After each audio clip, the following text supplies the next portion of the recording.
too hard, you ate too much, the cheesecake made you greedy. Let your aching head and stomach hear this message from old Speedy. Alka-Seltzer, plop, plop, fizz, fizz. Oh, what a relief it is. Well, hello, welcome to this week's vlog. It's vlog number 3 or 4? 4. 4. Hope you like the new intro.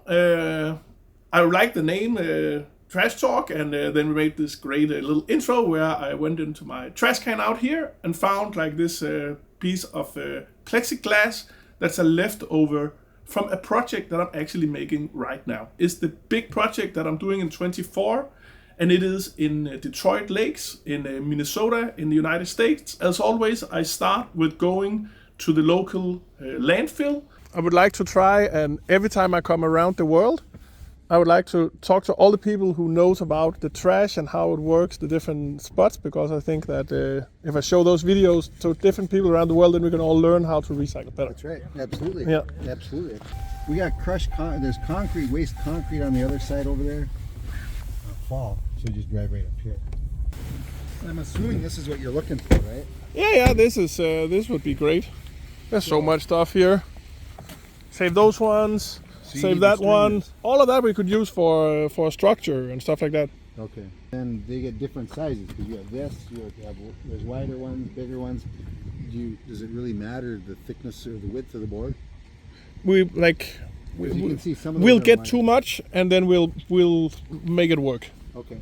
A funny little thing that happened was that a local artist called Hans Gilsdorf, he had built like big fishes in fiberglass that then different people had painted, like different artists had painted them, and then they put them all around the area. And then when we went to the landfill, me and Hans, we actually found one of those fish that he had exhibited around Detroit Lakes for 20 years ago, and we found it laying there between the other garbage at the dump. When did you make it? We did this in 2003. I did 50 sunfish that we had 45 artists paint to redo to raise money. We volunteered to raise money to pay for a city sailboat sculpture.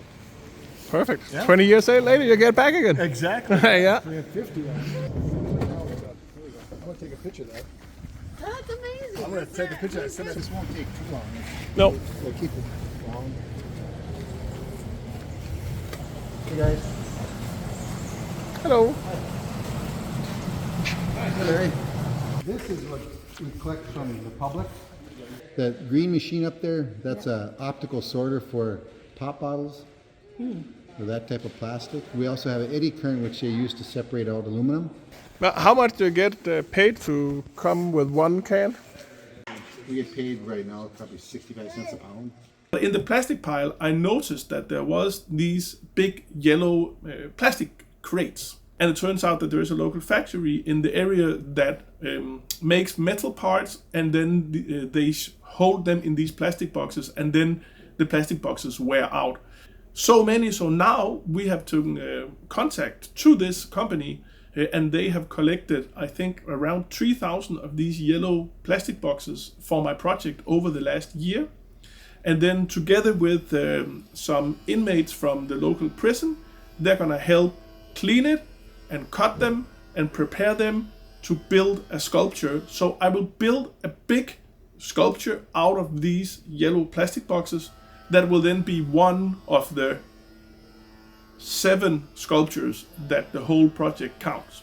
I don't know what the story will be, but then I just find these boxes, and then I think, what can I make of these boxes? And then I think, maybe I could make a yellow bird, I could make a yellow fish, I could make a yellow rabbit. So everything starts with me thinking, I'm gonna make a yellow rabbit. I will then explain more about the individual sculptures, and you can see how we built them here in the workshop and how everything goes. Okay, so the project in Detroit Lakes is 5 trolls and 1 rabbit, 3 magical mirrors, and it's a book. We'll have like a page that flips, and then it'll have the poem engraved here with CNC milling into some recycled plywood. And then on the next 2 pages, it'll then have a log and then the map. And a book stand, and it's a big troll cauldron, and it's a wagon and a spoon. So the way I envisioned it was that it's a little bit like this. What was that called, sir? Traveling in snake oil salesman. In Danish we call it a quacksalver, but it's kind of like a person who has a lot of herbs and makes like a nature medicine and like that. In this story, I actually ended up not calling it like a magic potion, but I called it an elixir, because when I was gonna find the name for that troll, I thought that Alexa's elixir sounded really, really nice. And then also my wife is called Alexa, so that was even better. Alexa, she makes a potion, and the potion consists of 5 different ingredients. Make a bird smile, plant a plant, make a stranger laugh, tell a story of someone you love, and then the last, walk a mile without shoes. Things that are meant to put you in contact with the things that really makes you happy, and not like things we buy and things we make ourselves believe is what makes us happy. Because the superficial things in the story is represented by the plastic bunny. But the issue is with the rabbit thing, is it like because it's kind of a little bit of a evil rabbit in the story. If it's evil, is it crawling out of the ground, or I don't know. I haven't decided yet. And then it needs to have these shingles of all the plastic boxes. I brought one of these boxes home. When I look at a piece of material like this, it's like if you only think about it as a box, then it's a little bit limited what you can do. Then you do some of these basic things that you see, like let's make a wall full of boxes, or we can stack them as a tower, or we can attach them all so they hang together in one round thing as a chandelier or something. This will often be like the first thing, but if you want to take it a step further, then you have to dismantle your object and then put it together in a new way. So what I'm doing is that I'm taking all the bottoms out here. When I take the box apart, it'll become a sheet, and the sheet can bend. I'm gonna take 3,000 boxes, cut these ones off, then I'm gonna build a skeleton, and then I can shingle the plastic sheets on the skeleton to create the rabbit. That's the plan. The next thing is then, how does a rabbit that has enslaved humanity, how does that rabbit look?